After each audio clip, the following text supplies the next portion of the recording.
اللهم صل وسلم وبارك على سيدنا محمد. اهلا بكم حبايبي، عاملين ايه؟ النهارده بقى هنعمل مع بعض حاجه حلوه كده، سهله وبسيطه وعلى قد الايد. بس قبل بقى ما نبدا وصفتنا النهارده، ما تنسوش اللايك والشير والاشتراك في القناه وشجعوا اختكم ايه. يلا بقى معانا، وهنعمل بقى ايه النهارده؟ البغاشة. هنبدا بالشربات بتاعها، كوبايتين من سكر وعليهم كوبايتين ميه، وبنحط عصرة ليمون كده، نص ليمونة، ومن غير تقليب خالص بنسيبهم على النار كده، على نار هادية. وبعدين ايه، ياخدوا يدوا كده مع بعض غلوة كده لمدة 10 دقايق تقريبا. وقبل ما بنقفل عليها بنحط شوية فانيليا كده. قفلنا على الشربات بتاعنا ونسيبه بقى يهدى ويبرد كده، ونبدأ ايه في الوصفة بتاعتنا.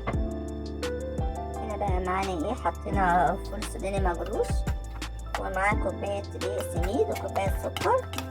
انا بديكم ايه الحشوة الاصلية للبقلاوة الشرقي بتاعتنا او البغاشة، ومعلقتين كاكاو حطيناهم، وكمان قرفة، معلقة قرفة حسب الرغبة طبعا. وحطيت عليهم زي ما انتم شايفين كده معلقتين عسل من اللي انا عاملاه، وقلبناه كويس. جبنا بقى الصينية بتاعتنا ومسيحة زبدة على سمنة مع بعض، وبندهن الصينية كويس وبندهناه. احنا عارفين ان البغاشة اهم حاجة فيها ايه، السمنة كده تبقى مسمنة كويس كده، او زبدة حسب الرغبة براحتك. انا في الوصفة دي حاطة الاتنين على بعض ومسيحاهم. وبجيب كده بقى ايه، رقة رقة كده.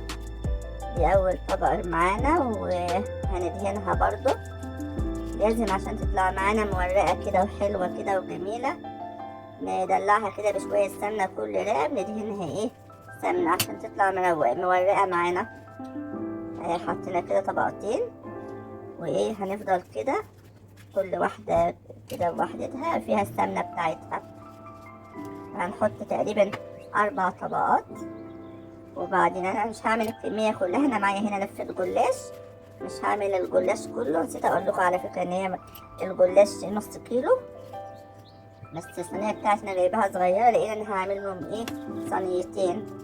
بعمل دي بس هوريها لكم، وفي ممكن تعملوها صوابع، تعملوها براحتكم الشكل اللي انتوا عايزينه، يعني حسب الشكل ده حسب الرغبة. هي كل واحد بقى ايه وليه طريقته واللي هو بيحبها بقى. كده حطينا الحشوة بعد تقريبا 4 رقات وفردناها. الحشوة دي على فكرة ممتازة جدا، احلى حاجة للبقلاوة، طعمها خطير.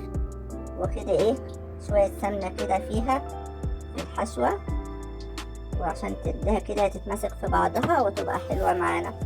ونكمل بقى ايه الرقات كده مع بعض. بس ما تنسوش بقى ايه تشجعوا كده القناة وتقولوا بقى بتتابعوني منين.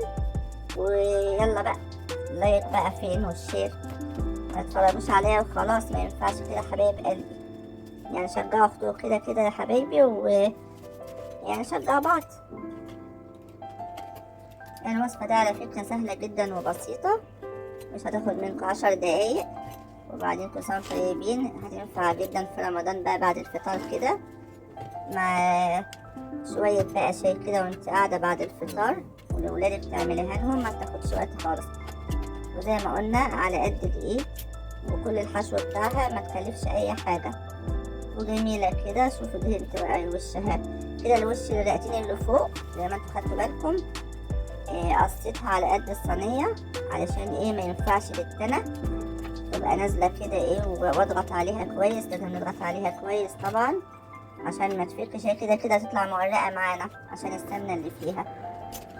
كل سنة طيبين بقى كده. وبعدين تابعوني في القناة، ان شاء الله هقدم لكم كل جديد، وكل يوم ان شاء الله بتشجيعكم ليا هعمل لكم وصفات جديدة.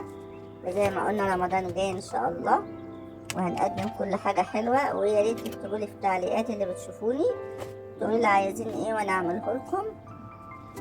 اهو كده بنقطعها سمبوسة كده بالطريقة اللي انت عايزاها في بيتك، كل واحدة ايه حسب طريقتها في بيتها واللي ولادها بيحبوه.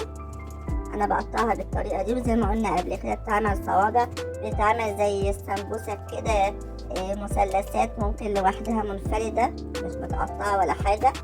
انتي وذوقك في بيتك مع ولادك، بحيث انها تتاكل واحدة واحدة كده، ما تكون مثلثات او صوابع حسب رغبتك. انا الكمية التانية اللي عندي دي هعملها صينية تانية برضو ايه، بس هبقى اوريها لكم بعدين ان شاء الله. هعمل لكم احلى ام علي، بس تابعوني على القناة.